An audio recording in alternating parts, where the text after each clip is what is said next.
Ladies and gentlemen, when you take back your power, what you're really doing, psychologically, ethically, and existentially, is reclaiming responsibility.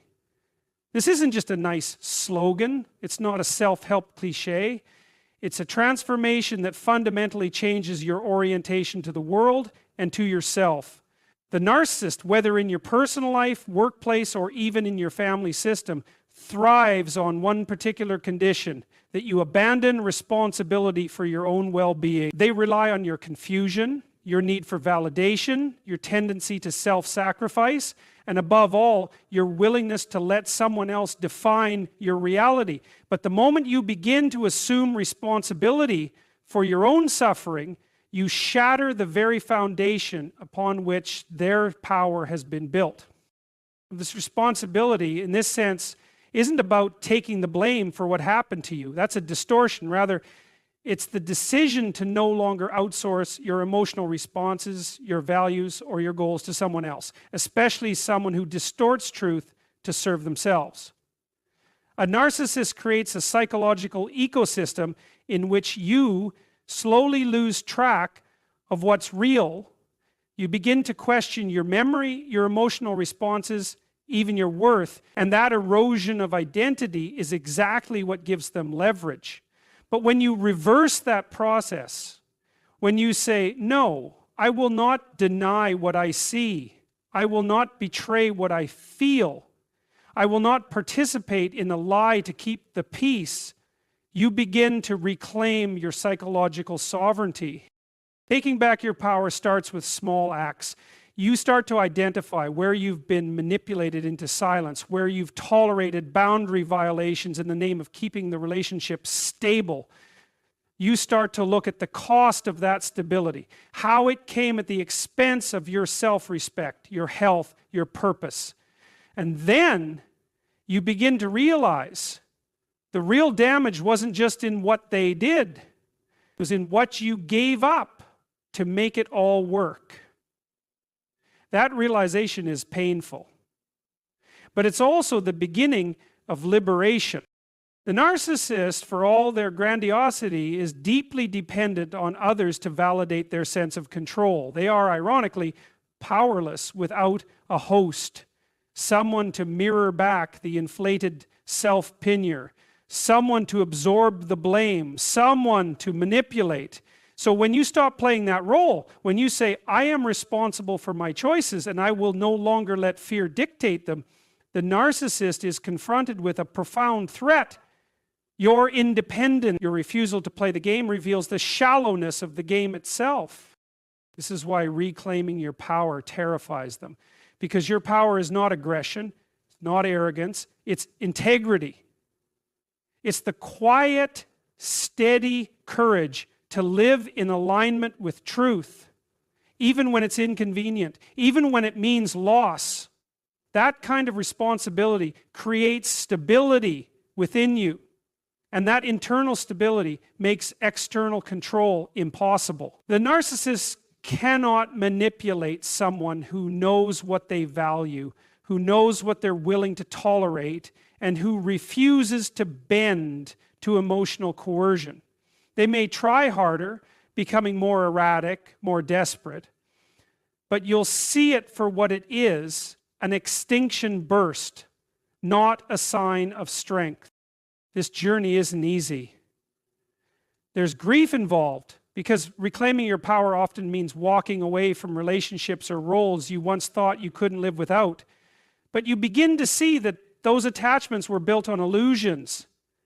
You weren't loved for who you were used for what you could provide: emotional labor, compliance, adoration. And now you're done with that. You're building a life based on what's real, on what's earned, not demanded. As you grow in this process, something else happens. You stop needing the narcissist to change. You stop hoping they'll see your worth or offer the apology they never gave. Why? Because you no longer need their validation to affirm your reality. That's the ultimate power. Not revenge, not superiority, but freedom. You're no longer playing a role in their drama. You're no longer available for manipulation. And that, above all else, is what terrifies them. Truth is the central force that dismantles manipulation. In environments shaped by narcissistic influence, truth is not just distorted, it is actively weaponized, twisted, and buried under layers of emotional entanglement. The narcissist thrives in a landscape of ambiguity, where reality is negotiable and memory is unstable. This isn't accidental. It's by design, because if you are confused, if you're constantly questioning what actually happened, if you can't trust your own perceptions, then you're easier to control. But the moment you begin to anchor yourself in what is objectively and subjectively true, you destabilize the narcissist's entire framework of control. Truth is not just a philosophical abstraction. It's a lived, disciplined practice. It begins with naming what you see, feel, and know, even when doing so comes with consequences. In the context of narcissistic manipulation, those consequences often include being labeled difficult, ungrateful, or even disloyal. The narcissist will resist your truth-telling, not because it's inaccurate, but because it threatens the false reality they've so carefully constructed, a reality where they are always the victim, the hero, or the savior, never the perpetrator. By asserting your truth, even calmly and without malice, you are disrupting that self-serving narrative. And this is critical to understand. The narcissist doesn't just fear confrontation. They fear exposure. They fear clarity. Because clarity reveals motive. When you begin to speak truthfully, whether about an incident, a dynamic, or a pattern, you are illuminating something they've worked hard to keep hidden. That might be their chronic defensiveness, their inability to empathize, or the way they subtly erode your confidence under the guise of concern. Your voice, when rooted in reality, becomes a mirror they cannot tolerate. It shows them not who they pretend to be, but who they actually are when no one is watching. Truth has structure. It sets boundaries. It tells you and others what is and is not acceptable. The narcissist often operates in a fluid moral space where they shift standards to suit their needs. One day a behavior is fine, the next day it's unacceptable, but only when you do it. These shifting goalposts are disorienting and exhausting. But when you begin to clarify what your values are, when you start using language precisely, saying this is manipulation, or that was a lie, or you are avoiding accountability, you are building a stable psychological structure. That stability protects you. And it also exposes the instability of the narcissist's tactics. There's also a neurological component to truth-telling. When you suppress your voice, when you say what is convenient rather than what is true, your body experiences that suppression as stress. Over time, you may develop anxiety, fatigue, or a sense of disconnection from yourself. On the other hand, speaking the truth, even when it's difficult, brings your internal state into alignment with your external behavior. Because that congruence reduces stress, increases clarity, and strengthens your sense of self. You no longer feel split between what you think and what you say. And that psychological integration is, in itself, a kind of healing.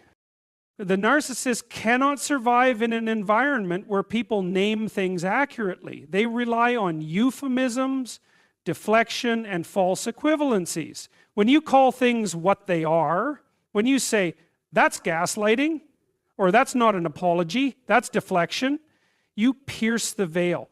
You refuse to collude with the distortion. And while this might not change the narcissist, because change requires ownership, it absolutely changes you. You stop doubting yourself. you stop rationalizing mistreatment, you stop participating in your own silencing. Eventually, the narcissist begins to sense that their usual tools no longer work on you. They may escalate. They may try to bait you into reacting emotionally, hoping to reestablish control. But if you remain grounded in truth, not cold or combative, just clear, you become someone they cannot easily manipulate. Your presence becomes destabilizing to them because it reflects something they avoid at all costs. Reality without embellishment. Truth, then, is not just a counter to narcissism. It is an act of moral courage. It is how you reclaim your mind, your voice, and your dignity. You're not trying to win an argument. You're not trying to change them. You're simply refusing to participate in a lie. And that refusal, done with steadiness and consistency, is often more powerful than any confrontation or outburst. It is the quiet declaration. I see clearly now. I remember. I trust myself. That's when manipulation ends. Not because they stopped trying, but because you stopped complying. Boundaries are often misunderstood in emotionally charged relationships, especially those involving narcissistic individuals. Many people believe boundaries are about punishment or withdrawal, or that they serve to create distance as a form of rejection. But in truth, boundaries are not walls meant to exclude. They are moral structures that define the limits of what is acceptable and what is not. They provide order in relationships, and they bring clarity to what would otherwise remain chaotic and emotionally unpredictable. And more importantly, they uphold the dignity of both individuals involved. In a relationship with a narcissist, boundaries are frequently dismissed or violated because your lack of them is precisely what enables their control. In a psychologically healthy relationship, boundaries serve as points of negotiation and mutual respect. Each person understands that their needs, values, and experiences deserve to be acknowledged. But with a narcissist, boundaries are interpreted as a threat. Why? Because the narcissist often sees others not as autonomous individuals with their own inner world, but as extensions of themselves. Tools to be used for admiration, validation, or control. When you start to say no, or this doesn't work for me, or I need space, what you're doing is asserting that you are a separate person. You're affirming your sovereignty. And that's exactly what the narcissist resents, because it disrupts the one-sided dynamic that allows them to feel dominant. It's important to understand that narcissists often exploit your sense of guilt to keep your boundaries porous. They will tell you that you're being selfish, that you're overreacting, that real love doesn't keep score or set conditions. And if you're a person with a high capacity for empathy, a person raised to put others first, you may internalize those messages. You might feel that it's your job to always accommodate, to avoid conflict, to maintain harmony at your own expense. But that's not compassion. That's self-abandonment masquerading as virtue. True compassion includes yourself. Boundaries are how you honor that inclusion.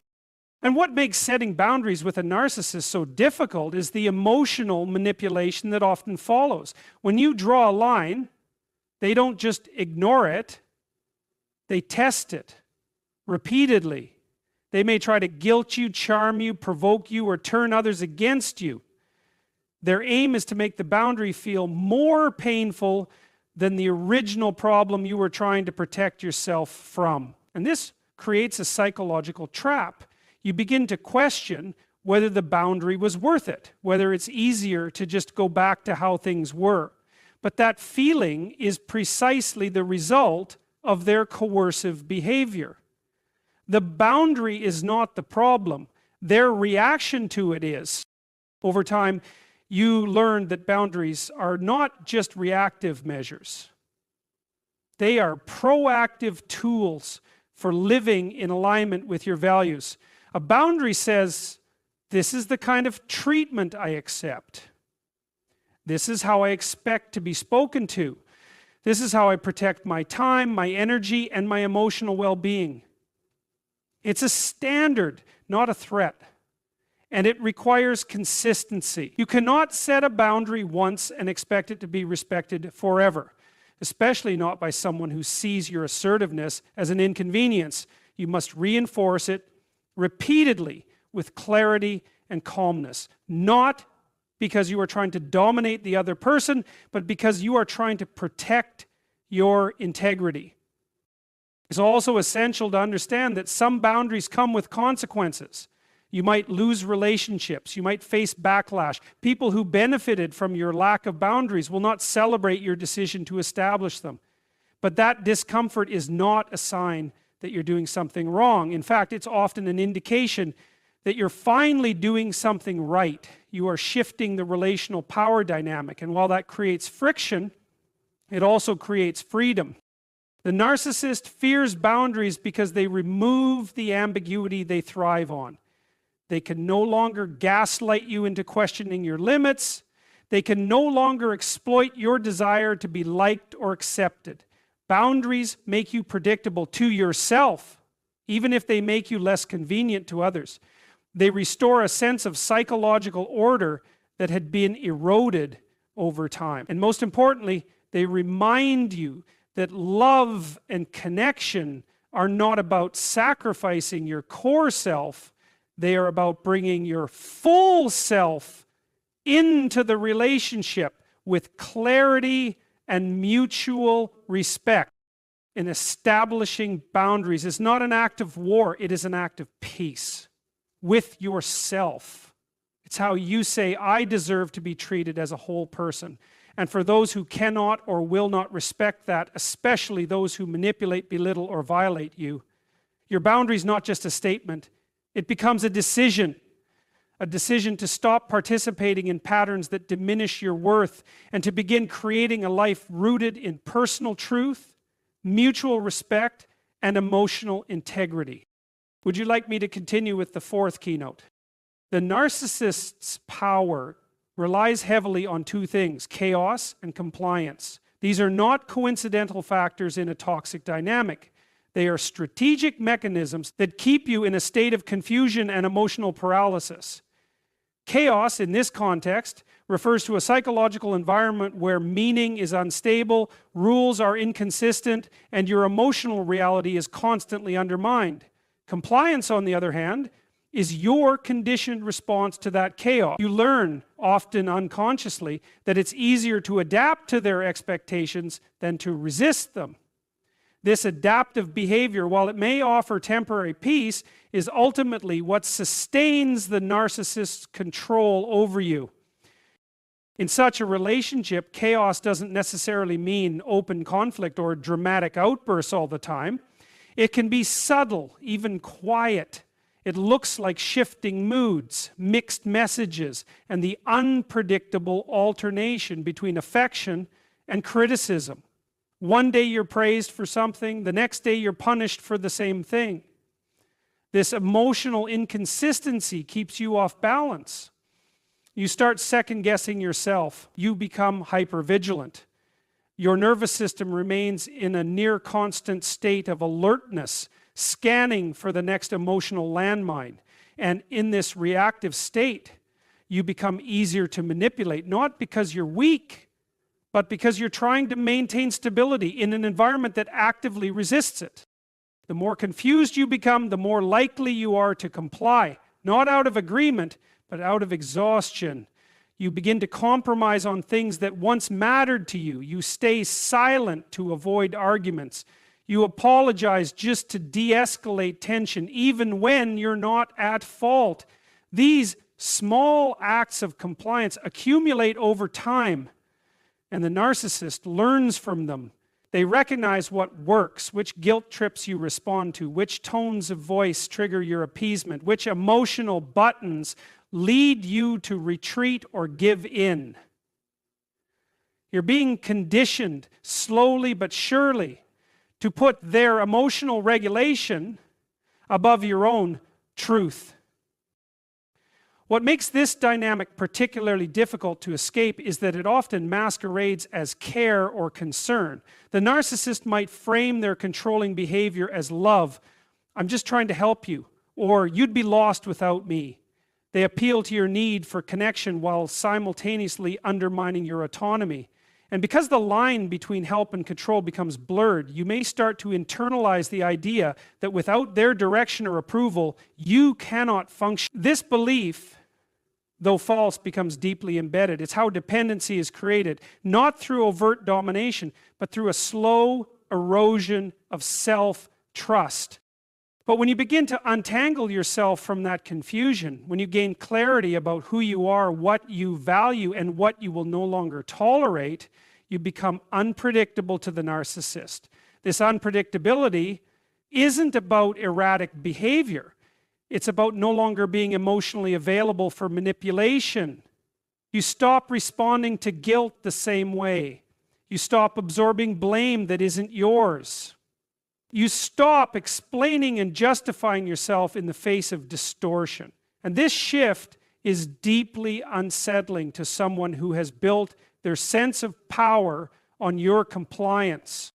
The narcissist is threatened, not because you've become cruel or combative, but because you've become self-defined. You're no longer a mere reflecting their version of reality. You are no longer a tool used to maintain their emotional balance. That loss of influence over your thoughts, feelings, and choices is experienced by them as a loss of control. And for someone whose identity is built around the need to dominate, that is intolerable. In reclaiming your clarity, you begin to see patterns you once rationalized. You recognize that the arguments never resolved because resolution was never the goal. Control was. You notice that the emotional highs and lows weren't evidence of passion or connection, but a form of psychological entrapment. And as this clarity grows, your capacity for compliance diminishes. Not because you've become defiant, but because you've realigned with your own internal compass. Breaking free from this cycle doesn't always require confrontation. Sometimes the most powerful form of resistance is simply refusing to play the game. You disengage from circular arguments. You set limits on your emotional availability. You prioritize your well-being over their reactions. This is not indifference. It's wisdom. It's the understanding that your peace is not negotiable and your clarity is not up for debate. Ultimately, the chaos and compliance dynamic falls apart when you commit to living in alignment with truth and integrity. That commitment anchors you in a reality that is no longer defined by someone else's emotional turbulence. It gives you the psychological distance to see manipulation for what it is and to respond, not react. And that response, the decision to reclaim your clarity and withdraw your compliance, is what truly terrifies the narcissist, because it signals the end of their influence and the beginning of your freedom. Healing from narcissistic abuse is not a single moment of realization. It is a gradual and layered process of reconstitution. The damage inflicted in such relationships is rarely just about one dramatic event or betrayal. It is cumulative. It builds through 1,000 small moments when your voice was dismissed, your perception was questioned, and your worth was measured solely by how well you met someone else's needs. Recovery, therefore, isn't just about detachment from the narcissist. It's about reconstructing the internal world that was shaped by years of subtle erosion. And central to this healing is learning to listen to yourself again, to trust your instincts, and to rebuild the inner structures that make you psychologically whole. In relationships marked by narcissistic control, self-doubt becomes a conditioned reflex. You begin to hesitate before speaking, second-guess your decisions, or wait for external validation before trusting your own judgment. That kind of psychological dependency doesn't disappear the moment the relationship ends. In fact, what many people find most disorienting after breaking free is the silence, the absence of the manipulative voice that once filled so much mental space. At first, that silence can feel like emptiness, but in truth, it is the fertile ground where you begin to rebuild. It's the space where you learn to distinguish between internalized self-criticism and your authentic inner voice. The process of healing demands that you revisit the narratives you were taught to believe about yourself, about relationships, about your value. Many survivors realize that they weren't just controlled, they were systematically taught to distrust themselves. That's not a failure on their part. It's a predictable outcome of prolonged psychological manipulation. Narcissists are skilled at flipping blame, at casting themselves as the victim, and at making their target feel responsible for every rupture in the relationship. Healing means unraveling these false narratives. It means saying, no, I was not too sensitive. My needs were simply never safe in that space. Or, I didn't imagine the harm. I minimized it because I was trying to survive. And recovery involves grief, not just for the relationship, but for the time, energy, and identity that was lost within it. Many people grieve the version of themselves they had to abandon in order to cope. They may mourn the years spent in confusion, the isolation they endured, or the dreams they put on hold. This grief is not a setback. It is a necessary part of integrating the truth. Because healing does not mean forgetting what happened. It means understanding it well enough that it no longer defines you. As you move through the healing process, you also start to develop boundaries, not just with others, but with your own thoughts. You begin to notice when self-blame surfaces. You catch yourself before internalized criticism takes root. You learn to pause and ask, whose voice is that? And often, you'll find that the harshest thoughts you have about yourself are echoes of the narcissist's voice, one you unconsciously adopted over time. Replacing that voice with your own is not instant. It's an intentional practice. You begin by affirming what is true, even when it's uncomfortable. You start to see that your feelings were valid, your pain was real, and your desire for respect was not unreasonable. Importantly, healing is not a return to who you were before the abuse. That person no longer exists, and in some ways they shouldn't. You are not simply recovering a former version of yourself. You are becoming someone stronger, more aware, and more anchored in truth. The self that emerges through this process is one who sees clearly, who speaks more deliberately, who values peace over people pleasing. And this new self is not built in reaction to the narcissist. It is built in relationship to your own values, your own goals, your own sense of purpose. It's also worth noting that healing does not mean you will never be triggered or never experience doubt again. These responses are natural, especially after long-term emotional harm. But the difference is this: you are no longer ruled by them. You recognize them for what they are, residues of the past, not directives for the present. You have tools now, you have language, you have insight, and more importantly, you have agency. The narcissist is terrified of your healing not because it harms them directly, but because it invalidates the entire illusion they tried to create. Your wholeness, your clarity, your refusal to carry the shame that belongs to them. These are powerful forms of resistance. They signify that their narrative has failed, that their influence no longer defines you. And in that realization lies your deepest recovery. Not just freedom from them, but freedom to become fully yourself, without apology and without fear. Would you like all 5 expanded keynotes compiled into one document?